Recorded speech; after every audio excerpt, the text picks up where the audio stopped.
Alrighty, fellers and fellerettes. So you're back with us here at McVeigh Family Homestead, or McVeigh of all trades, so whichever you're looking at us at. So we're down here. I got a call from my wife just shortly before I got home, and she said, "Hey, the furnace is running, but it's just blowing cold air." Well, our propane tank was just filled, so we got propane. Last year we had kind of sort of a similar issue. The furnace would run, and then it would just stop. Like it wouldn't light the flame. So it would try to light and then wouldn't, find the fault in that, and then just shut off. So I got good at fixing that, but I wanted to show you guys another issue and also show you guys how to look at your furnace so you can diagnose it, save you some money. Alright, so let's look. Apparently my phone has lost its dual video footage capabilities, so you just gotta look at me and look at stuff as I point to it. So, alright, so down here I'll show you where we're at here. We're in the basement kind of. So this is our furnace here. I've already got the front cover off. If it's loud, it's because it's running, trying to heat the house up. So, you will find a window of some sort like this. You're gonna look for that, and inside, you're gonna look for a little red light. Now, just about all of your furnaces are gonna have some sort of little light like that. And what that is that's your trouble light. So if you're into mechanic work, you know, you plug in your scan tool, it tells you what's going on. That right there is going to tell you what's going on. Now it's going to kind of act like the old school, you know, count how many times it's flashing kind of thing. So it'll blink almost like in Morse code. So whenever I got down here, it would blink once really fast, and then it would go blink, blink, blink. And what that means is the first digit is 1, because that's how many times it blinks fast, and then you count how many times it blinks slow on this particular model. So on it was 1 quick and 3 slow, so that means 13. So we come over here, let's get you guys over here. There. So this right here is the panel for our furnace. Now I kind of want to get you in here. Now you're going to have to look on your own. Sorry for the lights, guys. It's kind of ridiculous down here. But you're going to have to look at your own furnace to look to see where your trouble codes are located at. And it'll be on there somewhere. Just look. And if you can't see it, take a panel off and flip it around because it'll be behind it. So I keep looking at me. Look at the camera. Don't look at me. Look at the camera. All right. So you're going to see right in here. Bump. Service. I don't know if that's flipped around for you guys. If it is, I'm sorry, but it says service and LED code. It'll tell you what it means, how to read it, and if you go down here, it'll say what it is. So on this one, it says limited circuit lockout, which, long story short, it says refer to number 33. So you go to code number 33. Now number 13 is basically the same as 33, but 33 is like the short-term problem. 33 or 13 is 33 reoccurring. But 33 basically says limited circuit fault, or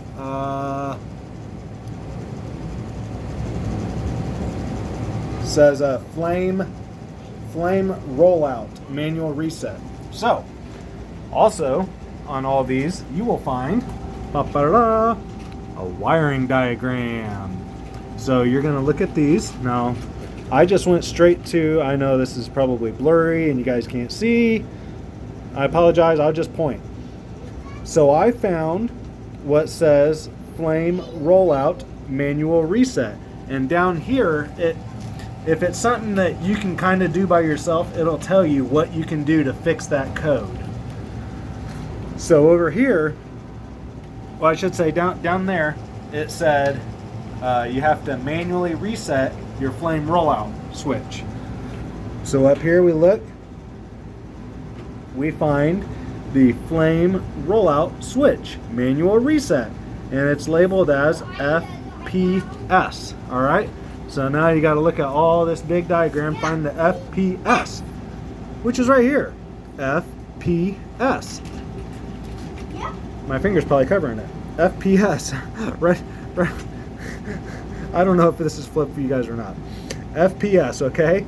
Now it shows a switch right there, and then it shows an LS, which is that limited switch. right there. Now that switch is automatic, but this switch is manual, so it's kind of like a safety switch. If that one keeps failing, it'll trip that one. So now we look at the wires. So it's a red wire. It goes back to the circuit board right here, and red wire goes back to the circuit board right here. So it's all red. Perfect. So that's easy. Now we go back to our furnace. Is that easy, Luke? Yeah. That's so easy, by the way. It's so easy. All right. So we look in here. Okay. You want to find all of your wires. And in there, there. Maybe I'll get a little bit of light. Maybe that'll help. So in there, you'll find a red wire and a red wire. Okay, we got our two red wires. And you just follow them. So you follow them all the way back. I thought it went back to this switch right here, but it didn't. That is actually a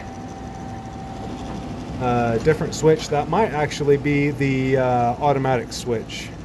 And looking at it again right now, so that is probably what they call the LS switch, which that's automatic. You can't do anything about. But you go and follow them again, and I'm hoping you guys can see it. Let me look at the camera here. Yeah, you can. See these two little red wires going up, right there? They're kind of going up like that. Follow them up. And all the way on the side here, there. You see the switch right here. I'll take this off so you can see it. Right there. We find our two wires, and what do you know? A manual reset switch. And I tell you what, as soon as I hit it, it reset. I could feel it. There was a physical click that I could feel, and it reset. So at that time, I started the furnace back up. It started throwing another code saying that the blower motor was on during warm-up.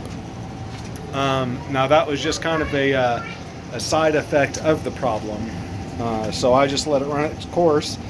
It did its internal tests and shut the blower motor off, restarted itself, and heated. And now, as you can see, I wonder if you guys can see that. I don't know if you can or not. There you go, flame. I hope you guys can see the flame. There you go, flame. So we have flame in there now. So the video's getting almost 8 minutes, so we'll cut it short. But just want to let you guys know, if your furnace quits, don't worry.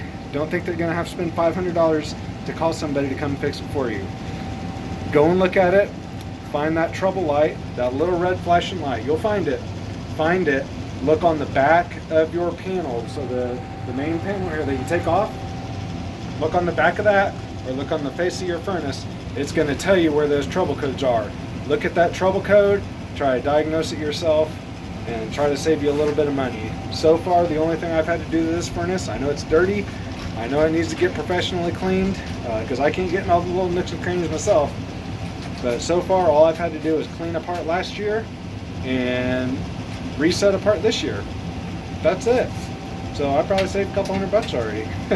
But any of you guys, go ahead and look at them trouble codes, fix it yourself. And if you can't fix it, then I guess call somebody. All right, there goes your tip. Have a good one.